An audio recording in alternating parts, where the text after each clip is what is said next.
Welcome back, everybody, to another cryptocurrency news article. This one comes from protos.com. And did Tether falsify documents to fool cautious banks? Yeah, it's been a very popular topic going on right now.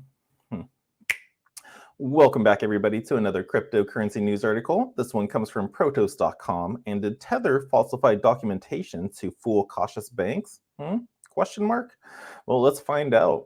Stablecoin giant Tether falsified documents that were provided to its banking partners, according to reporting from the Wall Street Journal. The company is also reportedly under investigation by the Department of Justice for banking fraud. Now, Phil Potter, then chief strategy officer of both Bitfinex and Tether, described in a whale pool call shortly after Wells Fargo cut them off in a 2017 that they frequently have to use cat and mouse games. He noted that correspondent banks would cut them off when they learned that they were dealing with Bitcoin. Now, one of the reported shareholders of Tether Holdings Limited, Stephen Moore, was reportedly responsible for signing a series of fake invoices and contracts, which were being used to hide the fact that these were actual deposits and withdrawals related to Tether. Now, during an email conversation with an important Tether trade in China, he reportedly recommended they abandon the plan because he would not want to argue any of the above in a potential fraud/money laundering case. Now, one important Tether trader and shareholder based in China, Zhao Dong of Renrenbit, was found guilty of money laundering in China after the conversation. The New York Attorney General's case against Bitfinex and Tether previously detailed how they would rely on friends of Bitfinex who were Bitfinex user accounts to provide withdrawals for the firm. The report reveals how Tether and Bitfinex also relied on opening accounts that were controlled by other people. One was reportedly opened by the Chris Lee, who runs High Lab Technology, a company that makes set-top boxes. The account was apparently opened under the name of the similar High Lab Holdings and was held in trust for Tether.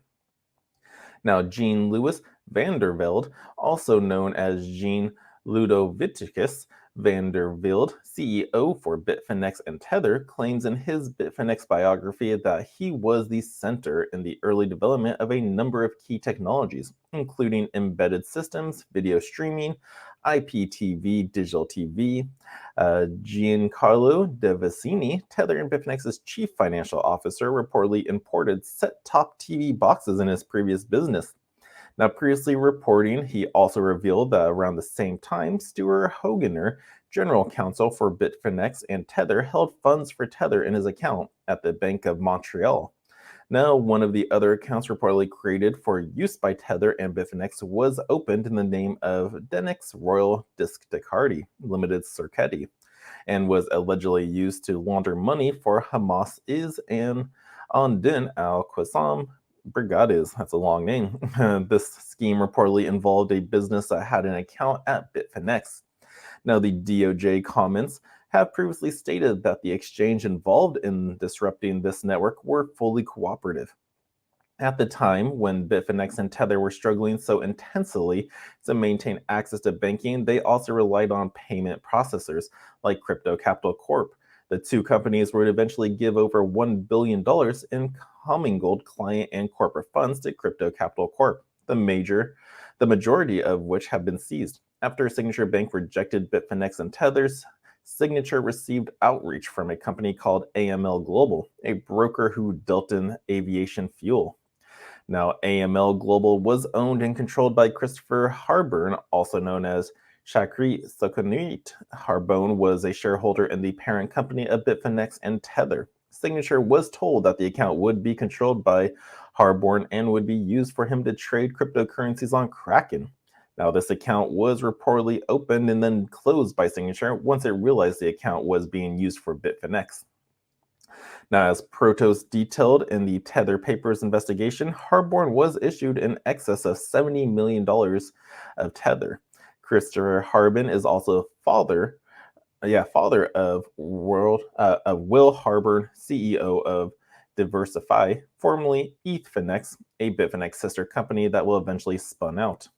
Now, according to the Times, Christopher Harbone is also director of CMICO Securities, which runs X-Spring Capital. The Panama Papers also linked Harbone to a variety of other entities. Now, Harborne was largest donor to the Reform UK Party, which led the Brexit push and has made a large donation to former Prime Minister Boris Johnson. He's also been a very active in investing in military contractors, including Quintech IQ, which is developed laser weapons technology. Tether has claimed in public statements that the report is about still allegations from long ago and that it is wholly inaccurate and misleading. So I don't know, that was a long paper chart right there. So is that old, outdated news? Is it still currently? Are they still playing cat and mouse with banks to keep their accounts secure? What do you guys think? Let me know in the comments down below. But yeah, that's a lot of papers and connecting the dots of what's going on right there. But yeah, if you kept along with that, please let me know your thoughts on this. But do you think they really did falsify the documents to fool cautious banks to keep their accounts? Sounds like it. But yeah, if you guys enjoyed this article, hit that thumbs up for me, subscribe to the channel, and until next time, the Crypto Sherpa is out.